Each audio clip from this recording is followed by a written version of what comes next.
बिस्मिल्लाहिर्रहमानिर्रहीम। अस्सलातु वस्सलामु अलैका या रसूल अल्लाह व अला आलिका व अस्हाबिका या हबीबल्लाह। अस्सलामु अलैकुम मुअज़्ज़ज़ नाज़रीन व सामीन। अल्लाह ताला से दुआ करता हूँ कि अल्लाह ताला आप लोगों को खुश व खुर्रम रखे और आप लोगों की तमाम तकालीफ परेशानियों को दूर फरमाए।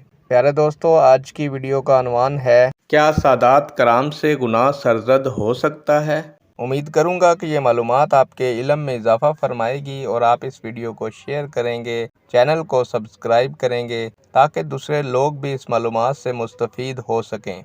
बढ़ते हैं वीडियो की जानिब। प्यारे दोस्तों, सादात सैयद की जमा है। सैयद के मायने हैं सरदार, लीडर, पेशवा। ये कोई कौम नहीं है। ये लफ्ज़ मुसलमान और गैर मुस्लिम दोनों के लिए इस्तेमाल होता है।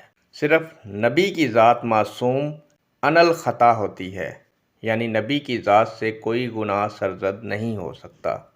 बाकी हम किसी इंसान के बारे में ये नहीं कह सकते कि ये गुनाह नहीं कर सकता। इसी तरह ज़ना भी एक गुनाह है और इसका सरज़द होना भी इसी तरह है जैसे बाकी गुनाह सरज़द होते हैं।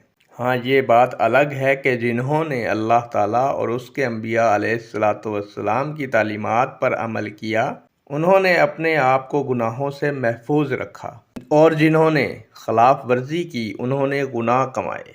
छोटी मोटी गलती तो हर इंसान से हो सकती है, लिहाजा हम किसी भी ज़ी शऊर इंसान के बारे में ये नहीं कह सकते कि इससे ख़ता सरज़द नहीं हो सकती, और ना ही कोई इंसान अपने मासूम होने का ऐलान कर सकता है कि इससे गुनाह सरज़द हो ही नहीं सकता।